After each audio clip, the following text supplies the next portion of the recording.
Hi, this is Brad Weisman. I'd like to thank my sponsor, CMG Home Loans. Mike Bauer, 610-533-3151, or mbauer@cmghomeloans.com. You need a mortgage? Call Mike Bauer.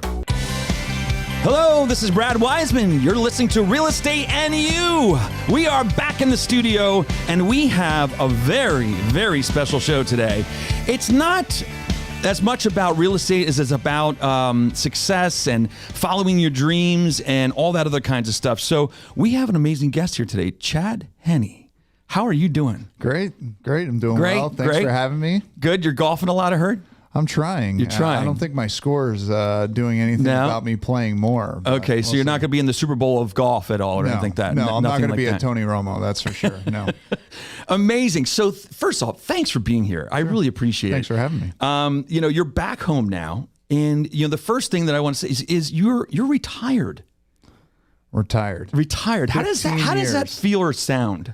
Yeah, I mean, everybody looks at me, especially like the older fellows. Like you mean like 50s, myself? 50s and 60s, like retired. Yes. We have like 10 more years, and I'm like, yeah. I mean, I'm retired from the NFL, but I'm not retired of doing life or like my extra activities on the side. Yeah. But I mean, I think it's great. I mean, I put my time in. Now I get to spend time with my family. But yeah, it's not like my body was, feeling great after 15 years and of getting beat up. Yeah, beat up. And luckily I was a backup for quite a while, so I didn't really have to take all those hits. But yeah, it feels good. It's amazing. Good to be back. And how old are you then? I'll be 38 in 2 weeks. Did you ever think in your entire life, for one, that you'd be retired at 38? Or did you think that was going to be your path?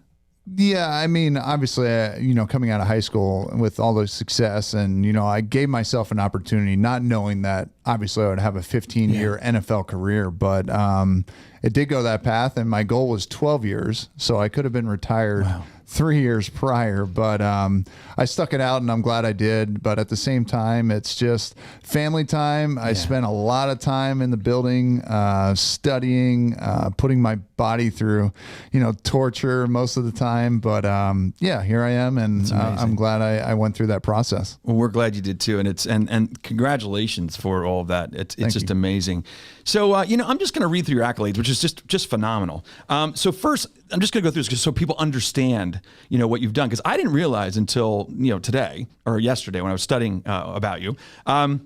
Starts out in Wilson School. Athletic accolades include All-State, All-American, Gatorade Pennsylvania Player of the Year. You were a 5-star quarterback recruit and earned a full scholarship to the University of Michigan. And that wasn't the only college that wanted you. There was many others. Yeah, there's a couple. There was a couple. That's what I thought. You started all 4 years of your college career, one of the first true freshman quarterbacks to earn the starting position. Mm-hmm. So is that still a record? Or still a record. Ricky Leach back in the 70s was the other freshman quarterback, him and I. Incredible. And that says I love this word, to end your career. I don't think, or end a college career. I always think that's funny, the end. He was named the MVP of the Capital One Bowl. You received all Big Ten honors your junior and senior year. To date, you still hold the all passing records at the University of Michigan. Still holding that. Not Tom Brady. Do you tell him that often? No, that's probably never. not. I'll take his 7 Super Bowls over any college accolades. So true. Yeah, we'll just let that go. You were drafted in the second round of 2008 NFL draft by the Miami Dolphins, where you played for 4 years. Now, I want to stop there. What was that feeling like? I mean, I did music for a big part of my life. Susie knows this. And it's, to me, that's like getting the record deal, Susie. What I tried so hard to do when I was younger. But that's like, for a musician, it's getting the record deal. Sure. You got the record deal in football. Yeah. That moment had to be amazing. I heard it was on MTV. Yeah. MTV shot a little footage of it. I think it was, I don't know if it was Adrian Peterson and somebody else with us, but we did that. But to be drafted, it's a dream come true. When you're a little kid and you're playing football, you're like, man, I want to be in the NFL. Like my role models were Joe Montana, like Jerry Rice, like Dan Marino, like those guys. And to be one of those guys and then get drafted with one of the guys that I grew up watching, unbelievable. Yeah. But yeah, all the hard work paid off, and, you know, kind of enlightened what I wanted to do in Miami and, you know, continue my career. Yeah. And it was Miami, which is nice because it's warmer. Yeah, I know, because the pick before me, the quarterback went to Green Bay. So Oh, I was gosh. Like, I was Yeah, sitting there, I no. was like, please, please, please, please, please, please.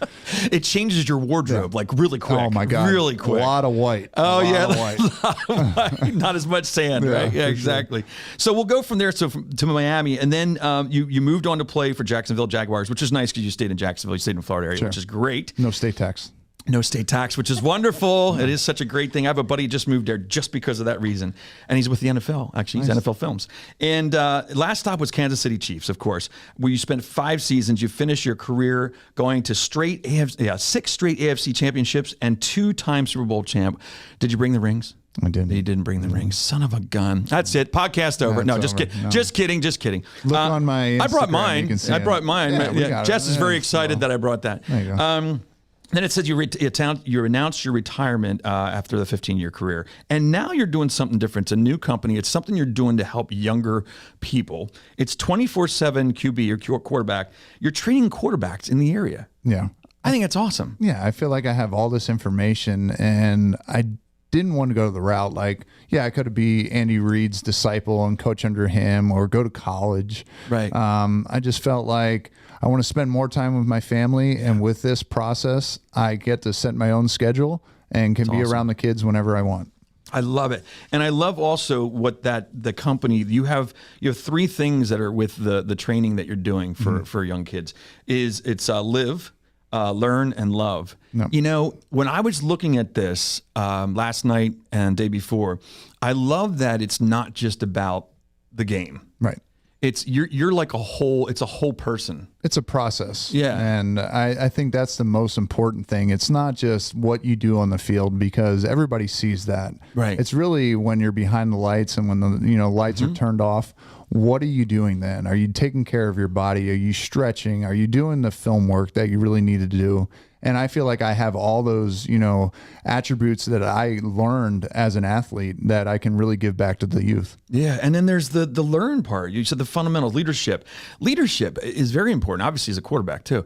But leadership, I don't think kids think of that stuff today. They don't think about when they get into a sport or get into something like that. They don't think about the whole person. Yeah, you're very accessible too as a person here in the community, which is awesome. You're very successful. A lot of times, and I always say that about you. You're somebody that you can go up to and just say, "Hey, how you doing?" And a lot of times people get to a point in their careers or a point in their life where they feel that they're not there anymore. They're above that, right? And I give you kudos for that. Well, thank you. That's awesome. Yeah, I mean, I think the more you can be around people and share your experiences, you can change somebody's life in just one conversation. Absolutely. And then the other thing is the why, love of doing that. What you're doing is loving the process, and I think a lot of times is it about not being attached also to the fruits of your labor, Sure.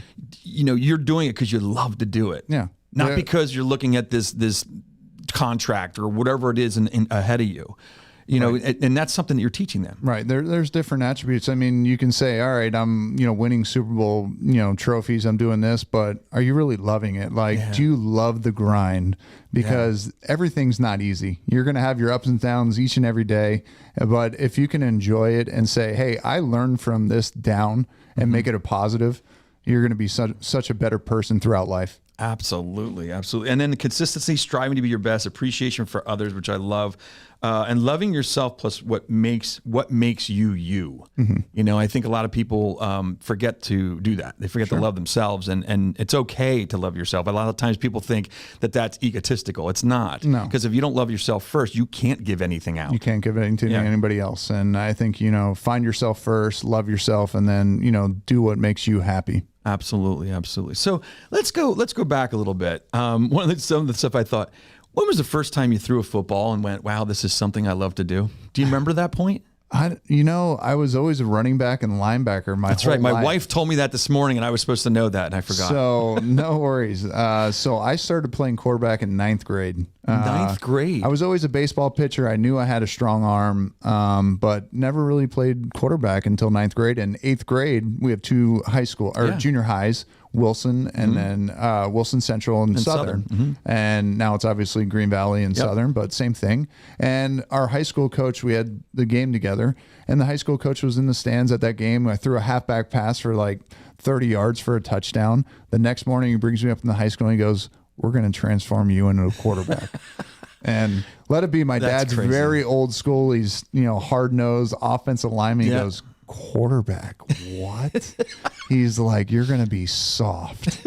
And I was like, "No, Dad, I can kind of take the other things out of my game and be a linebacker and still be a quarterback." But yeah, that's how the process all started. One coach seeing me on one play changed my whole life.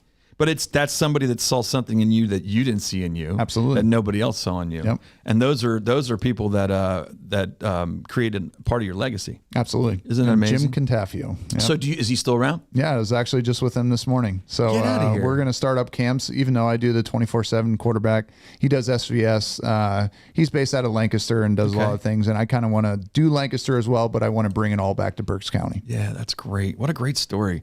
So the other thing, and the question was it always a quarterback? Obviously, it wasn't.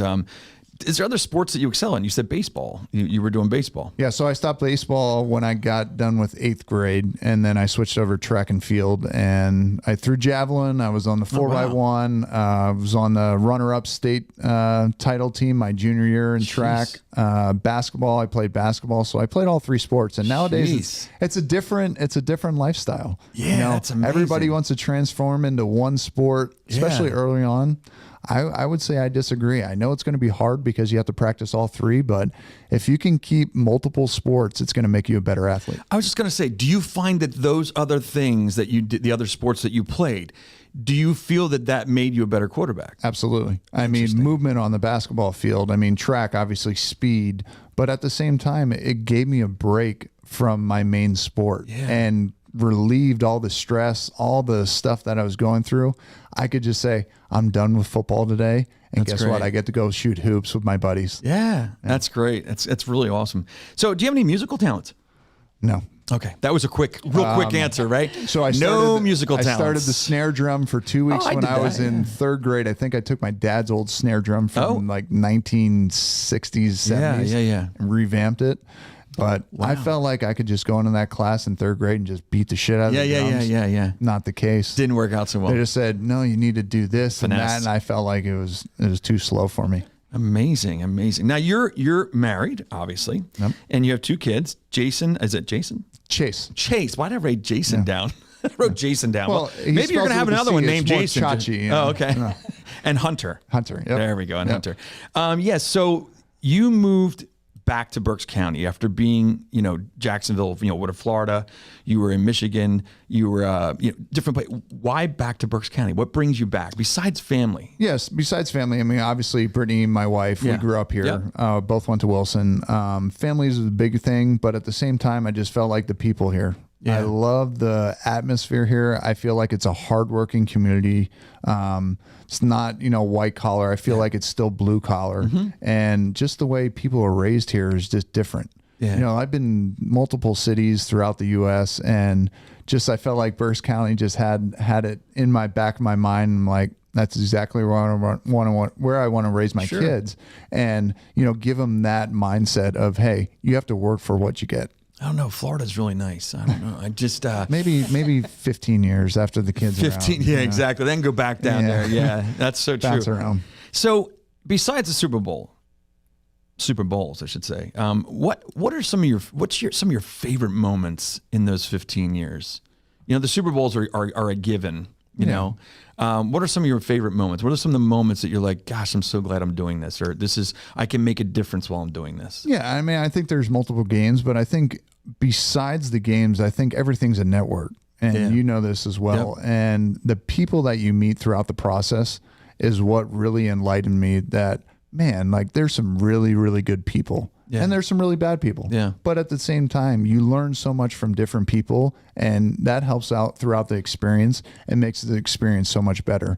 But I mean, there's the Monday night games where, hey, you beat, the Patriots, you beat the Jets. Yeah. Like those are all great and great moments in my career. But I think when I step back, what I'll miss the most is the coaches, my teammates, like just being around in that locker room. Yeah, the friendships and everything absolutely. else. Not that you can't still be friends and stuff like that, but Sure. it's just the camaraderie, the Yes. energy. Yes. The energy coming out on a Super Bowl. I was at a Super Bowl. Believe it or not, most of my friends, Susie knows, she knows me very well. I don't know much about sports. What are you playing? Well, yeah. So when you brought the soccer ball out, no, just kidding. But no, so I was at a Super Bowl back in 90. It was the Patriots and Packers. It was in the late 90s. It was down New Orleans, down New Orleans. And I got the privilege. It was amazing that I got to go. That was the most surreal, and I'm obviously as a player, walking out onto that field, what does that feel like for you? Because for me, it was crazy. It was wild. Yeah. You're like pinching yourself going, I'm at a Super Bowl. Sure. I mean, this is like crazy, Yeah. you know? It takes your breath away. I think when you step back and you just look at all the people and then everybody's like, hey, the flashing lights right when the first kickoff comes out, you're like, oh man, this is going to be, but then you look at it and you're like, well, that wasn't that many flashes. You're like, what the hell? Are we really at the Super Bowl? But I think not that it wasn't like that, but it all kind of, you're so engulfed in the game that sometimes you forget what's really around. Yeah. And, but yeah, I mean, 3 Super Bowls in the last 5 years with the Kansas City Chiefs. I mean, those moments, even in COVID, like what an experience that was. And I think, it's just one of those that you're like, man, that's really, really cool. It's one that you always remember, and glad my kids and my family got to experience it as well. What was the difference during COVID? What I don't remember. Well, I think they only allowed like 25,000 people. It was in Tampa. That was, Tom Brady's home game for Tampa Bay. But there was like cardboard, like people. I do in the remember stands, that. Yes, they made it look like people. Yeah, so I remember that. It looked like it was full, but it wasn't, and it was just. It felt like an away. We left on Saturday morning like we would do for a regular away game. We didn't stay the whole week. We didn't have media day. We didn't have the hoopla. Yeah, it's so and weird. It was just like, just didn't feel right. Yeah. And we got our ass kicked too. So we don't have to bring that up. That didn't help either. Has nothing to do with COVID. No. I mean, no. Or maybe it was. Maybe you all had COVID. Yeah. We probably did. You probably did. Who knows? We might have it now. Who knows? But that's awesome. I'll tell you what. I appreciate you coming in here, man. Sure. Thanks. What a great conversation. Got to learn a lot about you by studying, your career and everything. Just super proud of you from being here in the area. You're a great guy doing great things. Keep it up. Looking forward to see what happens next in your career and everything else you do. I would say you're not retired. You're re-inspired. Absolutely. Yeah, That's the way. That's my new word for that. I was thinking about it actually this morning. I was thinking about the fact that everybody's saying you're retired, and I don't like that word. Yep. So I thought, you know what? Instead of me ever saying I'm retiring, I'm going to say no. Instead of being retired, I'm re-inspired. Yep. Right? It's a new part in life. Find something absolutely, new. Absolutely. All right, there you have it. Thanks, Chad, for coming. I appreciate it. Thank you. Chad Henne. Wow, amazing. Super Bowls, all kinds of things. He didn't bring his rings, but that's all right. We'll let him go. Next time you have to bring those in, okay? Will do. All right, sounds good. All right, there you have it. See you next Thursday at 7 p.m.